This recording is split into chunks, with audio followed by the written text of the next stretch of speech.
Hello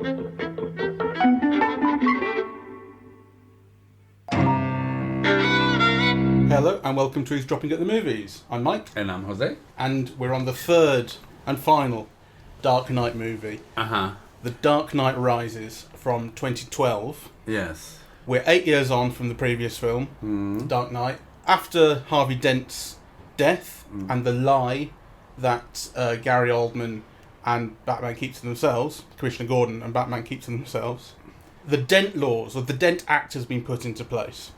Police have been given sweeping new powers to put prisoners away, and organised crime is pretty much gone from Gotham. It's peacetime. Everything's alright. And Batman has disappeared. He's not been seen since the night that Harvey Dent died. Neither has Bruce Wayne, really. He's become a recluse. He's Howard Hughesing it up in his house. But Howard Hughesing it up. But events conspire to bring him back. There's a huge guy on the loose called Bane, played by Tom Hardy. We can play our game of Spot the American in this again, because some cast members have been added, and a couple are American, but a couple are also, again, from this side of the pond. And this is the film that made me believe that Tom Hardy was about 6'4". I mean, it was only a couple of years ago you told me he's like 5'7" or something. Or maybe not quite that short. Or maybe not quite that short, but I actually saw him at Cineworld. He was there for the premiere of Peaky Blinders. No, it was the film that he did about driving all night. Locke. They did a premiere for that, didn't Yes, they did. Oh, right. Well, it was by Stephen Knight. So. And actually, the pictures of him at the premiere are, as you go up the escalator in Cineworld, you can see him there. Yeah. So, and he was very, he was very short. I'm very short, and I thought he was very short. Yeah. So, well, I mean, I had no idea. I mean, I had seen him in things before this. Bronson was before this, I think. But again, he's physically imposing in that, and there's a lot of shooting him from below makes him look bigger. Yes. That's happening a lot with Bane here. Yes. And you very, very seldom get a full body shot of him, or a kind of long enough take to get a real sense of his size. So there's camera trickery being employed, clever camera angles. He looks massive, and he's physically brilliant. imposing. And the thing about Bane, I was always... Isn't Bane supposed to be the better of Batman, the superior of Batman in every possible way? He's smarter, he's stronger. He's the guy who, in one of the comics and in this film, breaks the Bat, right? He breaks his back and beats him. And that's kind of what's supposed to be, I always thought, so kind of intimidating about him. And he is, but the twist here sort of destroys that, doesn't it? Because... Yes, I mean, this is my favorite of all of these films, and the only one that I was really, engaged with throughout. A lot of it does have to do with how wonderful I think Tom Hardy is as Bane. But actually, that's not true. I mean, I think the film is populated with great actors, actually, from really small parts. I recognize William Devane, Ben Mendelsohn is in it. I mean... Joseph Gordon-Levitt, Matthew Modine, yes. Also, what's his name? The Irish actor returns. Yeah, he's been in all three of them. Cillian Murphy. Who's wonderful to see. Also, what's his name? Who was in Queer as Folk, and then also latterly in Game of Thrones. Yeah, I don't know his name, but I love him. He's the guy right at the start, the CIA guy. That's right, right? I mean, these are tiny roles played by tremendous actors, right? Who clearly all want to work with Nolan. So I think it's a film that is incredibly well cast. Aidan Gillen. Aidan Gillen, fabulous. I loved watching. Anne Hathaway is one of those people who, I think she's a real movie star. She's so charismatic and she's often brilliant, but she always has moments where it just goes off, right? Where you just think it's the wrong choice, right? Well, how do you mean? In this film? Yes. Okay. She always does that. But what I'm trying to say the opposite. I'm trying to say what a pleasure it is to watch her. Oh, right. Right. Kind of even, if she occasionally... Yeah, I think directly... I wonder what you think those wrong choices are here, though. That moment where she talks to Batman and she gets all sentimental and teary-eyed. Where she says, you don't owe these people anymore, you've given them enough. She begins to, just well up and tear up, and she's telegraphing every emotion at like 100 miles an hour. Whereas actually, you can't imagine Selina Kyle doing that. She'd be ironic and cool, like she's been throughout the rest of the film, right? And kind of have attitude. So I think, whereas, she's a very facile actress, so she can, shift from one emotion to the other.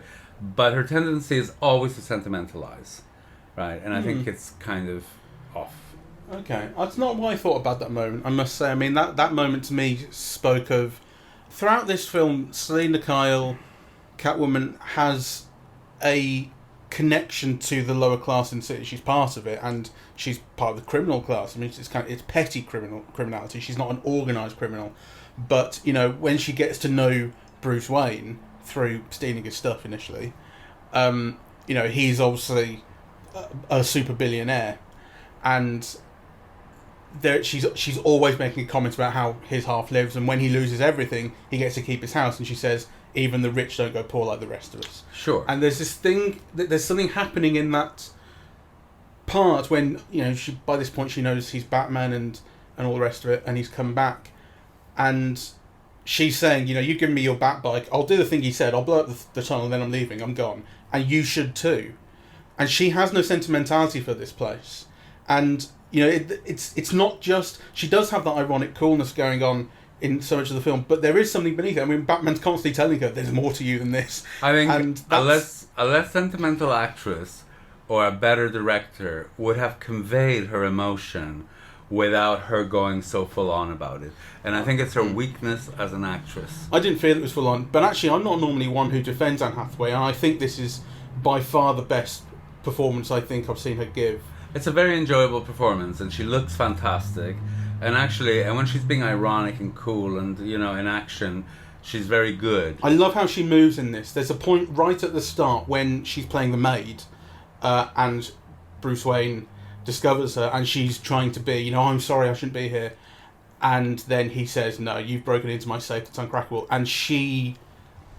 her shoulders move and her head moves and her eyes change. She goes, no one told me it was uncrackable. And she turns into the seductive. And I was thinking about the Batman Returns Michelle Pfeiffer version. Oh, yes. Where I said she moves incredibly. Michelle Pfeiffer is the performance of this role, frankly. But, we were talking about Michelle Pfeiffer in relation to the showiness of the casting of those earlier films that you felt these films lack. And, showy casting is sort of one thing, neither here nor there. It's about performance, and her performance here is in movement, so it's in the way that she transforms from playing the part into being who Catwoman really is. And then she kicks his cane away, and she does this move. She slides on her heels and puts her hands on her hips, and then jumps up to the window, and it's timed perfectly, and it's precise, and she is in control and stylish. Well, I don't want to overdo it, because the thing is, I really like her, and I agree with you. Yeah, it's kind of, she's very enjoyable to watch, and it's actually, this is an all-star film that is not publicized as such, and it's a pleasure to watch the stars. But I actually disagree with aspects of what you're saying, because, for example, my first thought when I saw her as the maid, where she was wearing those 8-inch platform heels, right? And you realize she doesn't know how to walk in them. Like, actually her movement, as she was going to say, was very clumsy, right? So, but I agree with what you're saying. Later on, she's very elegant in her movements and so on. But the thing is that there are these little spots where you're aware, that the editors are betraying her. Like, you could have cut that moment, or you could have filmed it better. It's just a moment of awkwardness, right? And certainly, I think, that initial parting with Batman, where, I think it's like overdone. I think it's over sentimentalized, and you could have, done the feeling much more elegantly, and also much more in keeping with the character, who's meant to be somebody who survived the gutters of Gotham. I think it's too easy a giveaway and too full on and so on. So I think kind of, there are those moments. Think, for example, in contrast, to Bane, right? And his parting with the Cotillard character, right? It's just a tear, and you see it through the corner of the eye, and yet all the feeling is evoked, right? I actually didn't feel much feeling with. I saw his tear. I didn't feel it. Maybe I need people to shout at me. Yes, maybe you do. But that point that we're talking about, where Anne Hathaway's on the bike, that is an emotional moment, because that's the first moment in the film, I think, that you really get the sense that he might die, because that's when he says, "I haven't given them everything, not yet," and that's when you start to think, are they going to kill Batman? And the film kind of leads you up to that, and they're constantly talking about the autopilot on his plane not working, which means that when it gets to the point where he's got the bomb, he has to fly it out there, and it looks like he kills himself. And then at the end, it gives you that moment of, no, he hasn't. And you can talk all you like about, is it like the end of Inception, where you don't know, is it a dream that Alfred sees him in the film doesn't signal that. The film signals clearly that. People love to think about that, though. People did question that. They're like, oh, is it meant to be? Yeah, well, you can take your makeup. You could also say, well, it's happening in another dimension. I mean, you could make anything up that you want, but in the terms of the film, he survives, and and so on. Makes a life with Selina Kyle, and Alfred is pleased. Yeah. So, but that point is an emotional point, and I think it's. I mean, I didn't feel. I'd have to go back and watch it again. I didn't feel that Anne Hathaway was mugging it or overdoing it or whatever. No. But, well. You see, I think you're misinterpreting me, because I think for like 19... No, I'm only talking about that moment. Oh, I think that moment is over. I'm only talking about that moment, so I'd have to go back and watch it again. I didn't feel it, basically, from her in that moment. Maybe we just were on different reacting levels. Differently, yeah. Let's... Yes, let's be more systematic, because actually this is the one film of these that... I mean, I don't think it's perfect still, but that I unreservedly like. Yeah, that I was with it, for all of the film, actually, that I enjoyed it, and that I thought was inventive. I thought the opening sequence was wonderful. It was like a Mission Impossible kind of, sequence, and very exciting to see, and kind of completely energized by the Bane character, actually, who just from the beginning, the way he talks and the way he moves, and, it's completely entrancing, that character.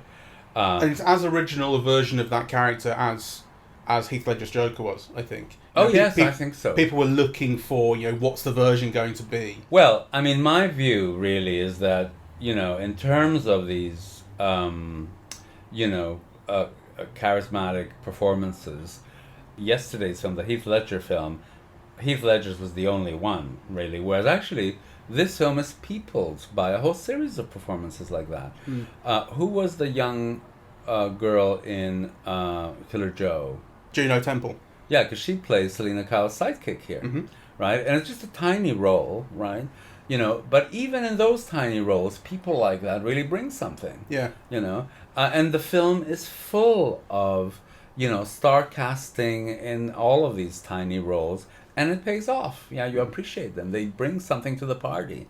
And it's not just the casting, it's also the setting up of the characters. The film has a wider scope of characters than the previous two have, and you get more of a sense of how people in this city live. Yes, and the set pieces are better. I think it's got really memorable ones. And this is not the action, because I still have, the same problems with the filming of the action as I've had for the other two. But I'm talking more of the conceptualization of the set pieces, right? So, the first one, which is very Mission Impossible, and then the one of getting out of the prison. So I really, I thought those things were like very imaginative. It's such a great idea, although the climb itself, actually, I still don't buy. I didn't buy it then, and I don't buy it now, because... Well, you're not showing it very well. You're not showing it very well. And the final jump that everyone misses is an easy jump, right? People can make it from a standing start, and there's room for a run-up. Like, it's not like just on a practical level, I don't buy it. I go, well, try harder. Also, there isn't the logic. If a 12-year-old girl could do it, why can't a much taller adult do it? Yeah. So, I mean, there are logical kind of inconsistencies, and there are thematic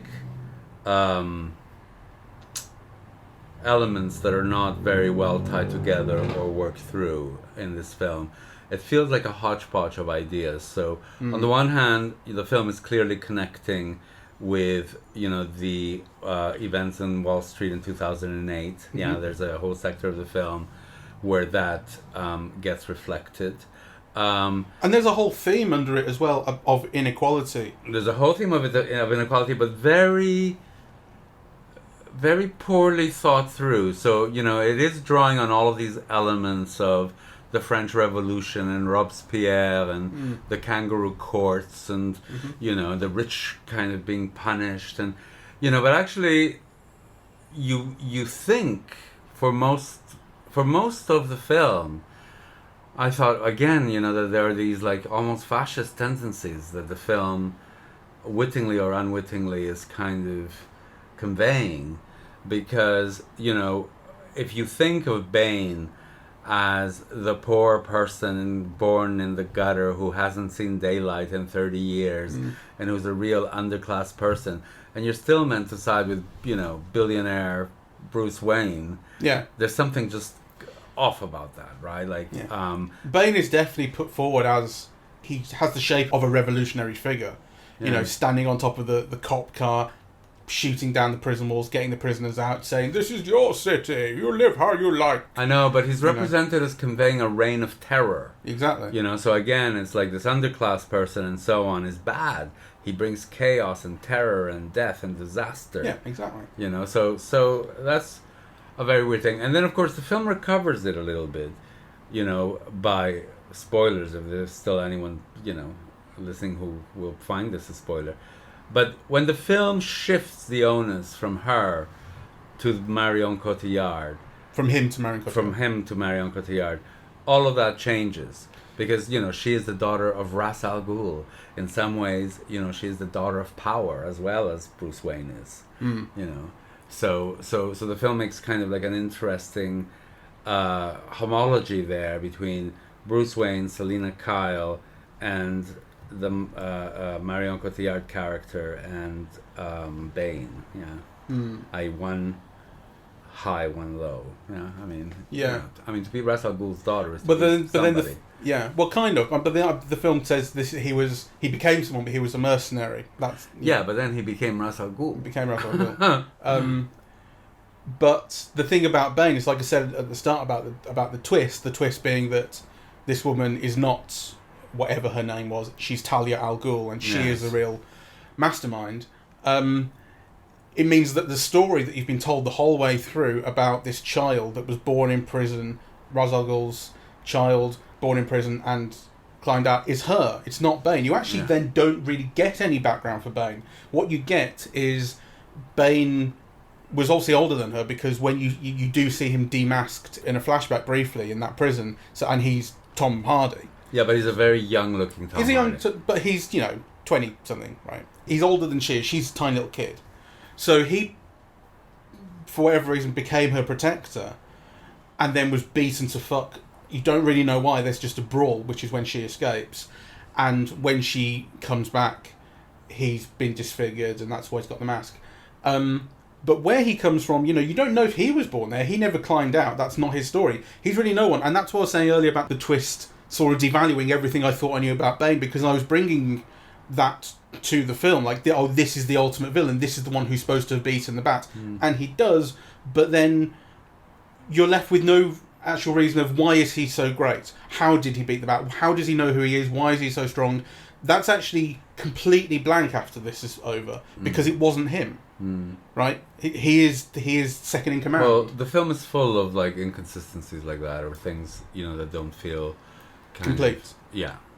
And I think this is one of the reasons that when it came out, people, I think, it still made $1 billion, but I think people were disappointed, and I think some people felt like Christopher Nolan was phoning it in. Oh, well, how could you? I think it's much better than any of the others. I think in terms of the story, because that's what people get attached to, ultimately. And there are, I think, more holes and inconsistencies in this than there are in the previous two films. And that's, I think, and there was a thing about, it has the thing about the bomb, which I think a lot of people commented on as being like in the 60s film, when he's literally running around with a big circular bomb and he says, some days you can't get rid of a bomb. And then at the end of this theoretically serious film with the seriousness of purpose and theme, it ends with Batman running around the city with a bomb. Well, I mean, first let's be clear. This whole thing about a seriousness of purpose and a theme, I think watching all of these three films in a row recently,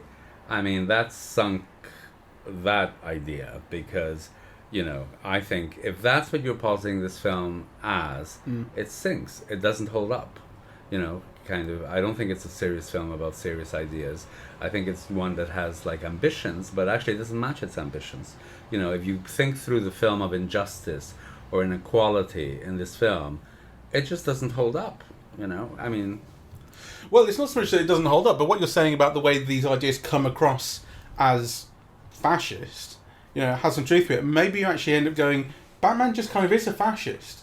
You know, I mean, isn't this why Alan Moore wrote Watchmen? You know, like, these kind of people who put on masks and run around claiming that they're above the law and they know what's best for us. These are psychopaths, and if were this real life, these would be the problem. And the question, who watches the Watchmen? Who's in charge of Batman? You know, only himself. And ultimately, these characters are kind of fascist. People have said the same about Superman as well. Yeah, but I think... So... you know, let's leave that open, possibly. You know, but certainly, if Nolan is as great as a film artist as, you know, people claim him to be, he would have resolved a lot of these problems in these iterations, and he hasn't. Yeah, well, I think they're kind of not there to be resolved. Like, you know, they're there to basically either be indulged in or ignored. Well, okay. Yeah, so, I mean, like, I think Tim Burton's Batman's ignored them. Well, I don't, actually. I think the thing, you know, to me, Tim Burton's Batman holds up to much greater scrutiny, you know, than these films, yes. So I think it's, you know, and it does so in its bones. I mean, you know, just kind of like the set design alone in Tim Burton's Batman, it kind of, you know, it's something that it's not realistic, it's dreamlike, it's gothic, it's, you know, half last century, half next.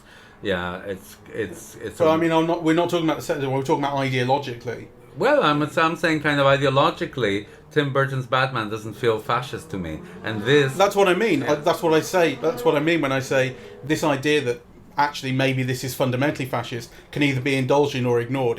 Maybe it can't be fixed. So in Tim Burton's, maybe it is just ignored. Well, you know, maybe it's just glossed over. Maybe. And because it's so much more, those are more fun films. Maybe, but I still think that, you know, in this iteration, in this story, kind of things could have been better worked through so that it leaves less room for doubt as to what the film is doing. Yeah. Right? Like, you know, these kangaroo courts that really evoke the French Revolution, you know, and focus only on the reign of terror, you know, and not on the fraternité, égalité, liberté that it also brought about. Yeah, there's an accent there, which is, to me, a problematic one. Well, you do have the underground meetings of the cops who still keep the fight up. You know, I mean, actually, it's a meeting that I think is evocative of the kitchen meeting in the second film, which, you know, the Joker interrupts, the mob meeting. Now it's the police who've been driven underground. I know, but it's still the police, it's not the people, right? Yeah, that's true. So, and in the meantime, the period which is supposed to have been very good is also shown to be one in which people have been arrested without warrant and kept in jail for 8 years without a hearing. Yes. Right? So that is also seen as kind of, you know, very problematic. So, you know, I think it's a very confused film.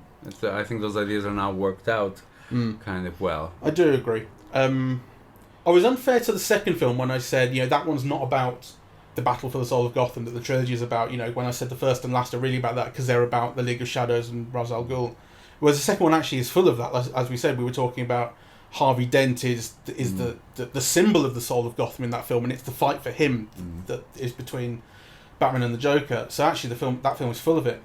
Here, again, it's full of it, and I think you feel it more through the people, through the reign of terror that the criminals bring, but then it actually is kind of limited. Like, ultimately the city goes through this kind of torture, but to what end is not entirely clear. I mean, I think that with all of these films, and it's something I think we might have spoken about it before, where I was seeing this Super Bowl, performance of, I think it might have been Beyonce. I think you've mentioned it, yeah. Yeah, and you get these dance formations. It feels like an army that comes out, and all the movements are mechanical, and and so on. It feels really fascistic, actually. And I take that as almost like a characteristic of this type of film. There is something wrong when you need formations of people in masses.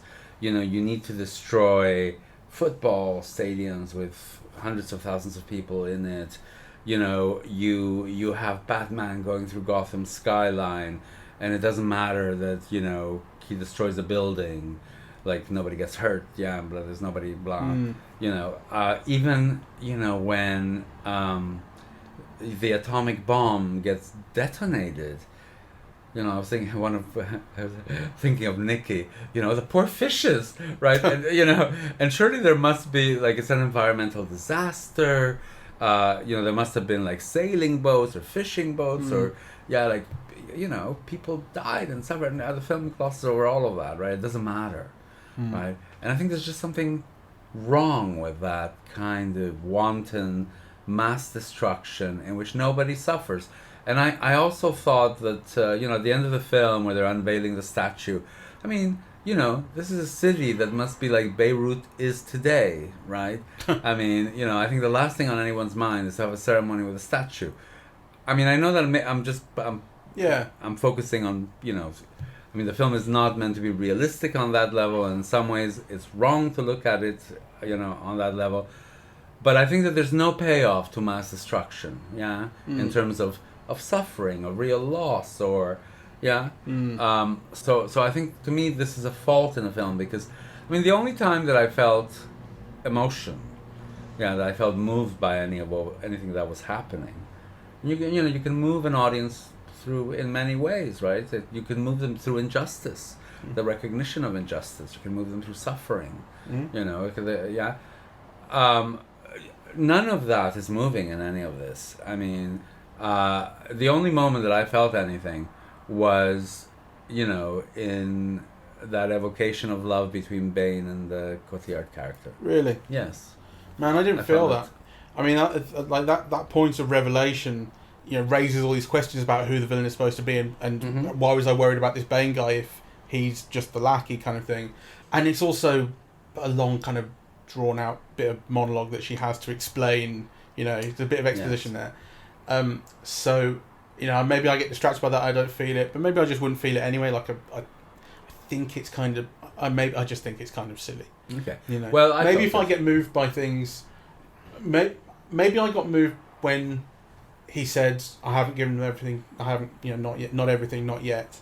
I felt something when he gives Gordon the flare and lights up. The flaming symbol on the bridge, and everyone knows that he's back. That has, because ultimately the kind of central thing going on in this entire film is about rising. Dark Knight Rises, and when they climb, when people try and climb up the prison to get out, they all chant "Rise, rise," except not in English. Yes. So, there's a lot of rising and falling in the film. It's true. And it goes back to the first film when Thomas Wayne, his dad, says, "Why do we fall? So we can get back up again." Which the film plays a little bit of. So it kind of ties in, and I guess that stuff feels earned. Unless you disagree that it's not earned. No. Maybe you don't. Maybe it's kind of phony. No, well, I saw all of those things, and I knew that they were meant to have a response. I just didn't respond to it. Yeah. But I was thinking the larger aspects, right? For me, one of the things about Batman, essential to Batman, is his physical abilities. What he can do with his body, right? And kind of in the comic books is, he's learned every fighting system that there is, jiu-jitsu and karate, and he's someone who can do amazing things with their body. And then the other thing that's constantly highlighted is his intelligence, right? You know, he is like a master detective. He knows all of these things. He thinks in ways that ordinary people don't because, you know, he's so highly intelligent. And actually, those are the two things that you do not see in this film, right? So you know, the other aspects, which are Bruce Wayne's wealth and that he can buy technology and all of that stuff, fine. But, you know, so for example, you see that in Iron Man as well, right? He's, you know, super rich and has all this technology, but he's also super smart. And actually, when he doesn't have the technology, he can build it, or, yeah.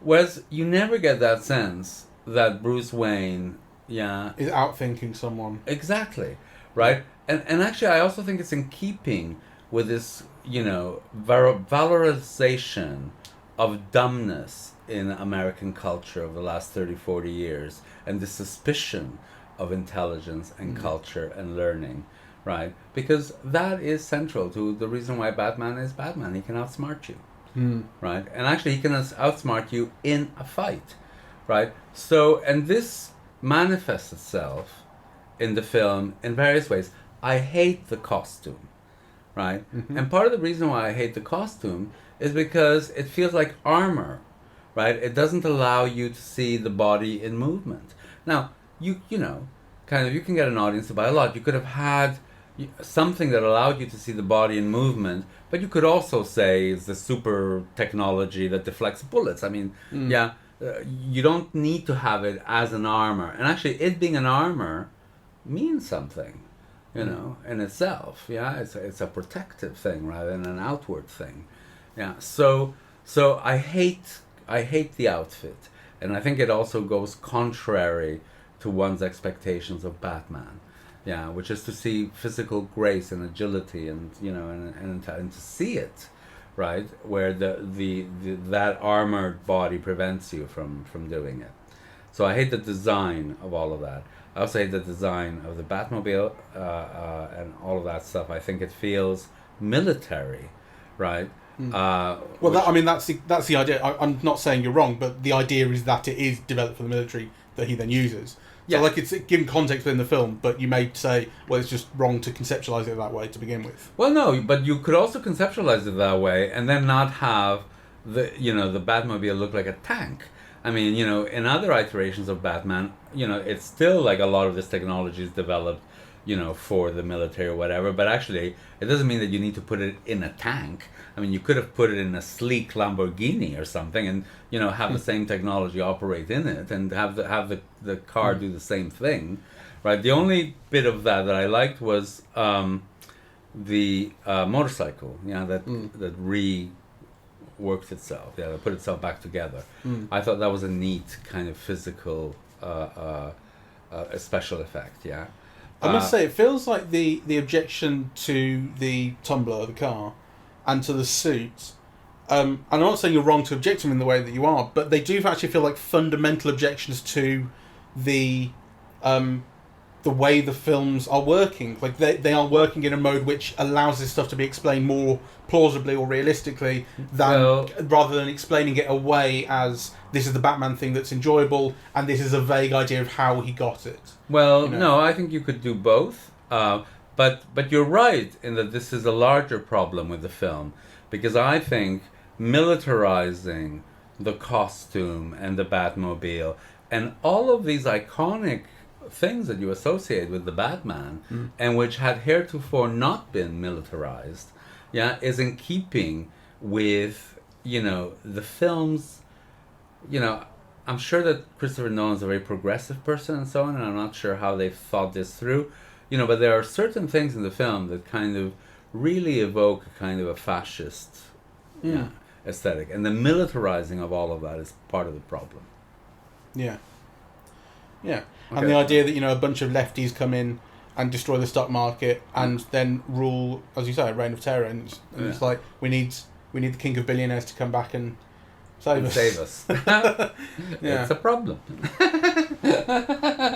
So, but let's focus on the good things. So it's very entertaining, and also I think the lighting sometimes has, you know, I don't know what this was shot on, you know, but the image, a lot of it 70mm IMAX. Okay. And the rest of it, I think, will have just been 70mm regular, or maybe 35. It looks gorgeous. Like the film, has a real depth and texture, and it,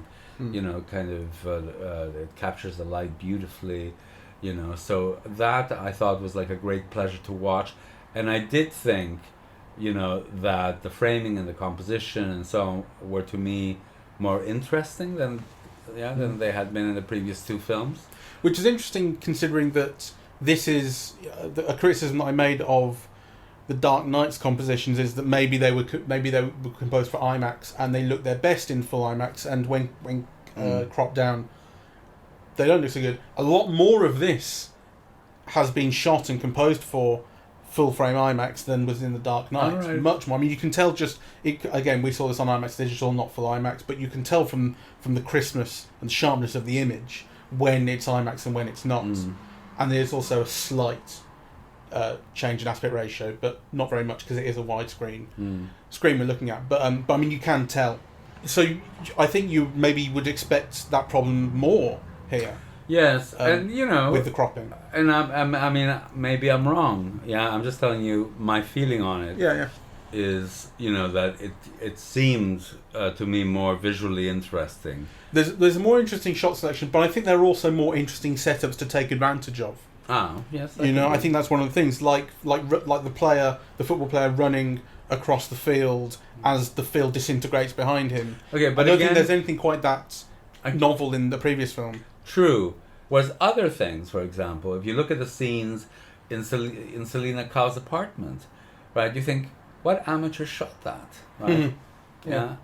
So, and that could be that the frame is cut and, that we're only seeing half of it. Not in there. That wouldn't be IMAX. Well, yeah. No, I mean, I'm telling you. Okay. IMAX is there too. The thing about IMAX is you can't film dialogue on it because the cameras are prohibitively loud. So they're used for spectacle, the big action scenes, the establishing shots, things like that.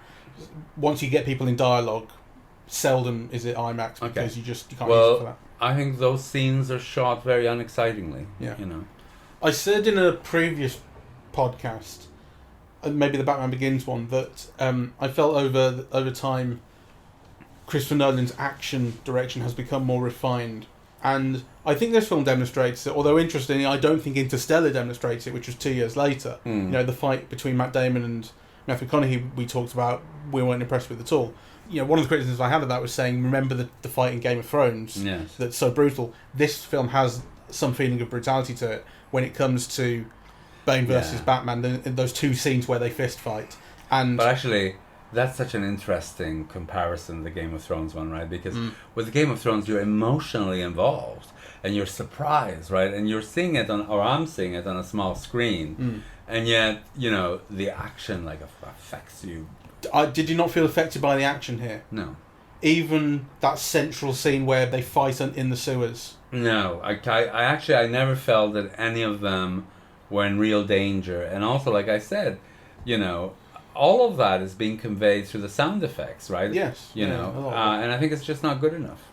It's a lot of it through the sound effects, but in that scene in the sewers, it is also through that framing, it's through that composition, that camera placement of below Bane, and placing him in the centre of that room and in charge of everything, and the idea that he is monologuing while performing this. I mean, the way that fight takes place, Batman is going at him and not laying a finger on him, really. He smacks him in the face, no response, and Bane can stand there, take it, monologue, and then snatch him out of the darkness. It's very entertaining, but I didn't find it exciting or thrilling, or I didn't pull back, or it didn't affect me.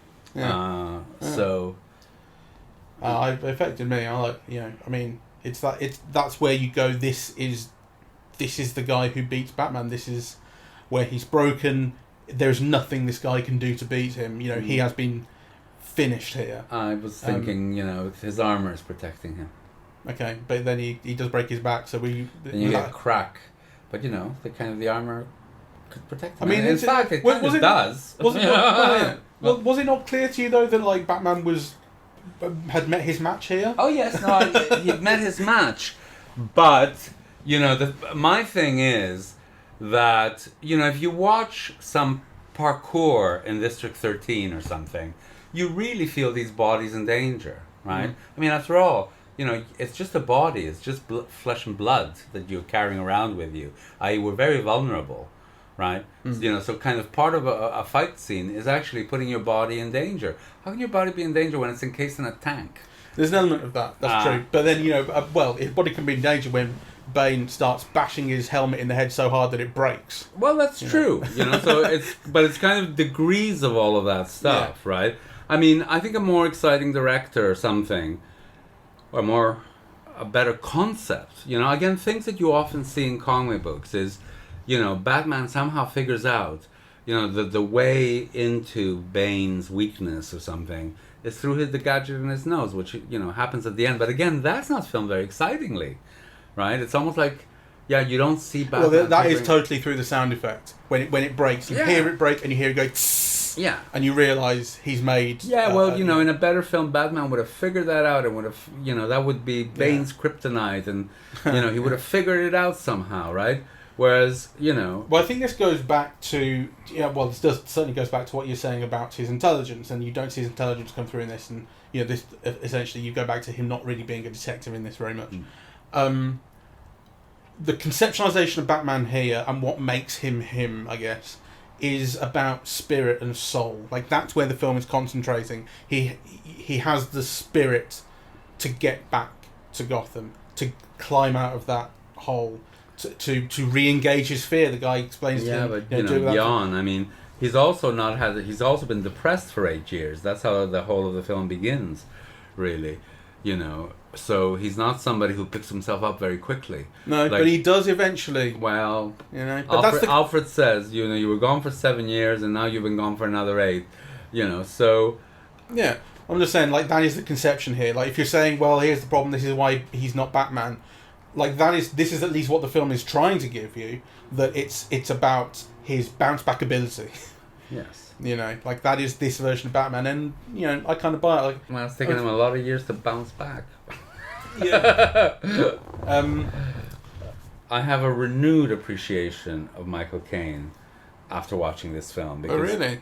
Yes, because I noticed how he is given all of the building blocks of the story.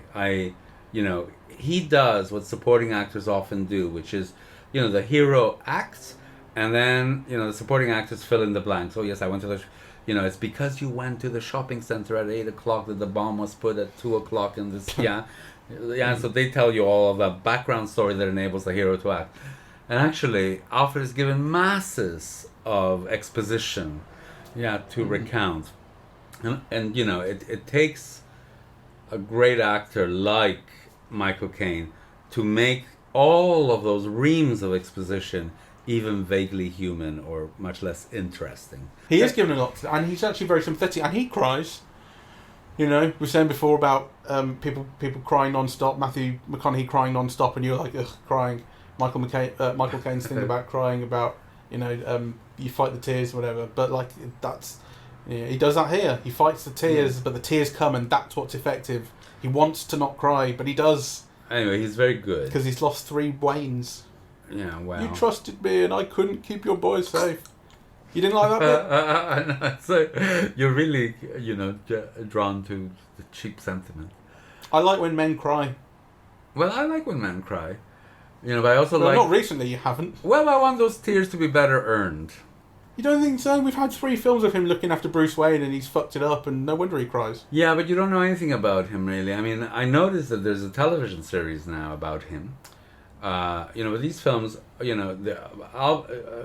Alfred's only function is, to serve Batman, right? You don't know anything about him, or, his wishes, his wants, his desires. I mean, actually, I think the comic book fleshes, things out over the years. But their relationship here is clearly deeper than that, though. They're together. They're a partnership. I mean, he is an employee. No, but I'm not just talking about that. I'm saying his only function. He has no independent agency. You don't know what his wants or wishes or desires are. So it's not a question of whether he loves Bruce Wayne or not. Of course he does, right? You're told he does. I heard you from your first cry or whatever. We're told that, yeah. But that he's got no independent existence beyond that. Well, he gets a holiday every year. We see that here. He goes to that restaurant in Italy. Yes. We know that. You know that. You know. And we know that only so that he can meet Bruce Wayne at the end. But right? Isn't it nice that he reconnects with Bruce, even if it is just with a nod? He reconnects with Bruce as an equal, not as an employee, because Bruce is officially dead now, and so they are friends now, and nothing less. Well, it's more than that. It's meant to be a moment of fatherliness, right? Mm. You know, I'm glad my boy's okay and safe. You know, that's what it's meant to be. So that's what it's meant to be. That's not what I felt. No. You didn't feel anything. Anyway, mixed bag. It's the one that I found the most entertaining of all three of them. By a long way. Yes. And you've just heard all of the other problems that we have with it. Which actually I didn't expect there to be so many. I thought, you know, that I would be agreeing with you about most of the things that, you know, I liked. And then we would pick on a few problems. And actually somehow what the conversation turned is, you know, we've been much more focused on all the problems that each of us individually and together, the ones we disagree on and the ones that we agree on, you know, it's kind of much more than I expected, actually. The ultimate problem that I have with the film is that my problems with it are so minor. And actually, it fails to make me think about bigger ideas. I see, you know, the kind of construction of Bane as a kind of version of a left-wing revolutionary. Left-wing might be too far, but a revolutionary figure. But it doesn't inspire me to think much more. I see the construction of Batman as this guy who's broken and needs to come back, but it doesn't inspire me to think much more. Well, I mean, I have a different problem with all of that because, you know, it's not that it inspires me to think much more. I just think that that is very badly handled, you know, and with authoritarian tendencies that it seems to be unwittingly propagating. So, you know, I think those things are a mess. You know, it wants to bring up big ideas, but actually doesn't have the intelligence or even the craft to bring them all together, you know, into something that is coherent. Maybe the lesson of the Christopher Nolan realistic Batmans is that realistic Batman is horrible and a fascist. And we should be happy with Joel Schumacher, you know, sort of shit Batman. Well, because he doesn't make us worry. I am a fan of the Tim Burtons, and I think they're better films than this. I like Tim Burton's. I don't like the Joel Schumachers. So, right, thank you very much for listening. We are eavesdropping at the movies, and we are on Apple Podcasts, Spotify, SoundCloud, and YouTube. On social media, we're on Facebook and Twitter, and the website is eavesdroppingatthemovies.com. Thank you. Bye-bye.